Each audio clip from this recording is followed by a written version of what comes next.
टिळकनगर बालविद्या मंदिर डोंबिवली इयत्ता 3री विषय परिसर अभ्यास नागरिकशास्त्र पाठ 20 आपले समूह जीवन। सुस्वागत मुलांनो, मागच्या भागात आपण समूह जीवन म्हणजे काय याविषयी माहिती मिळवली।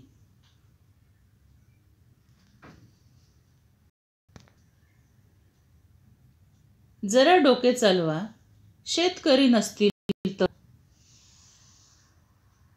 तर काय होईल? शेतकरी नसतील तर आपल्याला अन्नधान्य मिळणार नाही, फळे भाजीपाला मिळणार नाही,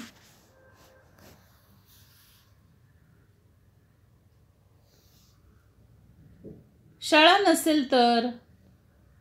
नसेल तर आपल्याला आपले मित्रमैत्रीण भेटणार नाहीत, शिक्षक भेटणार नाहीत, मैदानावर खेळायला मिळणार नाहीत, दवाखाना नसेल तर आपण आजारी पडलो तर आपल्यावर उपचार होणार नाहीत, औषधे मिळणार नाहीत, आजार वाढत जाईल। कचऱ्याचे ढीग साठून राहिले तर पडलेला कचरा सडून जाईल, सर्वत्र दुर्गंधी पसरेल, रोगराई निर्माण होऊन माणसे आजारी पडतील।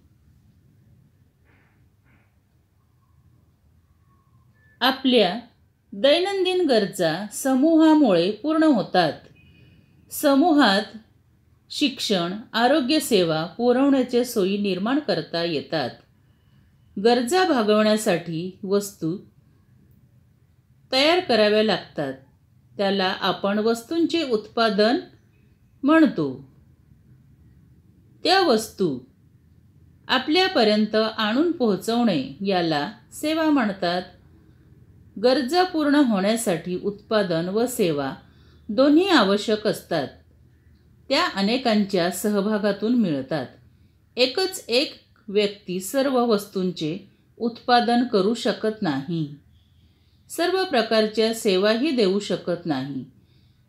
आपले समूह जीवन असे परस्परावलंबी असते। समूह जीवनासाठी नियम। समूह जीवन नियमित चालण्यासाठी नियमांची गरज असते। आपण आपसात अनेक व्यवहार करतो, ते नीट होण्यासाठी आपल्याला काही बंधने पाळावी लागतात, त्यांना नियम म्हणतात। नियम पाळल्याने समूह जीवनात शिस्त येते,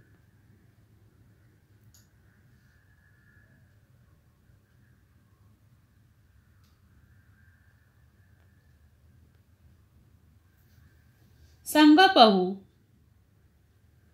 खेळाला नियम का असतात?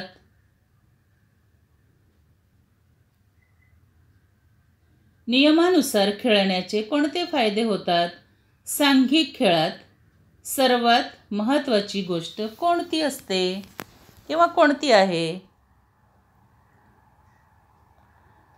खेळाला नियम का असतात? तर नियमामुळे आपला खेळ सुरळीत चालतो। नियमानुसार खेळण्याचे कोणते फायदे होतात? नियमानुसार खेळण्याचे फायदे म्हणजे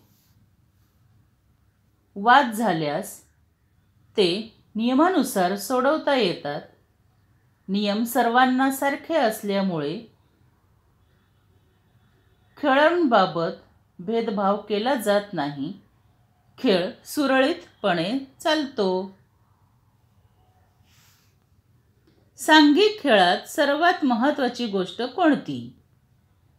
सांघिक खेळात सहभाग, जिद्द आणि जोश या महत्त्वाच्या गोष्टी आहेत।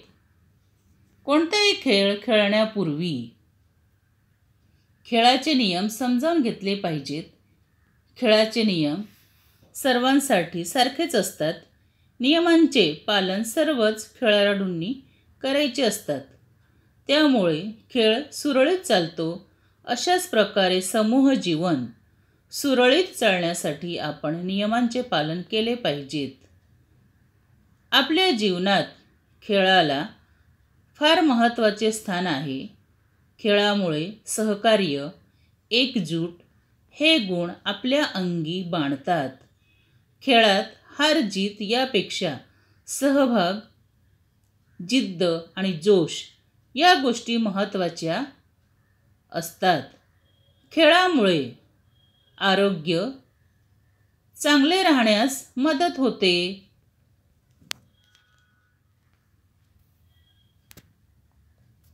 काय करावे बरे? नियमांमुळे भांडणतंटे कमी होतात. भेदभावाची शक्यता कमी होते. तुम्हाला काय वाटते?